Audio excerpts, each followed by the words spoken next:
Игрок английского Арсенала Месут Озил опубликовал в социальной сети пятничное сообщение, в котором осудил бездействие и молчание мусульман Восточного Туркестана. «О, Восточный Туркестан, рана исламской уммы, община воинов, противостоящих против тиранов, пытающихся отдалить людей от веры. Коммунисты сжигают Коран, разрушают мечети и медресе, убивают религиозных деятелей, отправляют мужчин в лагеря, а в дома мусульман заселяют китайцев.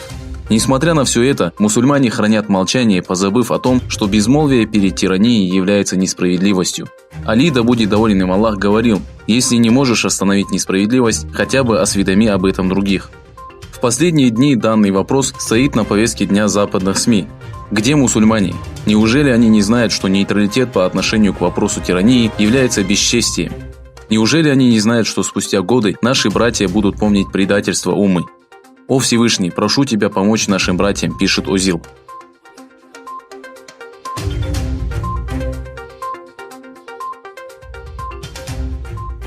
В 2016 году Мердан, посетивший Киргизстан 10 лет назад, был задержан китайскими полицейскими. 14 октября 2017 года мужчина был освобожден в связи с состоянием здоровья. По сообщениям его брата, проживающего за рубежом, 28 октября 2018 года Мердан был снова задержан.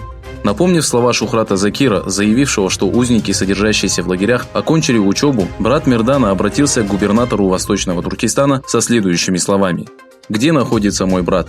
В чем его вина? Где люди, о которых вы говорите, что они живут счастливой жизнью?»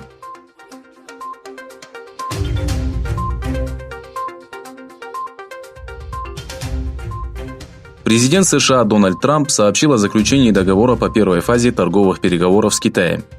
Напомнив об отмене дополнительных пошлин для китайской продукции, Трамп заявил, что продолжит переговоры по второй фазе торгового соглашения, не дожидаясь выборов 2020 года.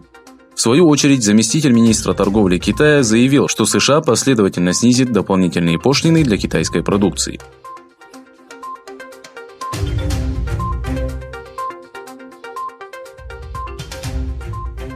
Китай активизировал глобальную кампанию для распространения своего представления прав человека. С этой целью Пекин организовал альтернативное совещание с представителями Северной Кореи, Сирии и Пакистана и призвал их подвергнуть критике мировое сообщество по вопросу прав человека. Было подчеркнуто, что безопасность и экономическое развитие также важны, как права граждан и политические свободы, которые должны определяться в соответствии с конкретными условиями каждой страны.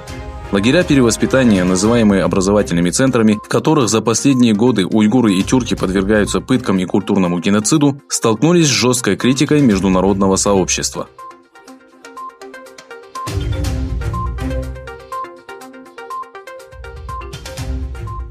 После победы на выборах лидер Национальной партии Шотландии Никола Сторгион заявил, что стране необходим новый референдум. Во время референдума 2014 года 55,3% шотландцев предпочло остаться в составе Великобритании, остальные проголосовали за независимость страны.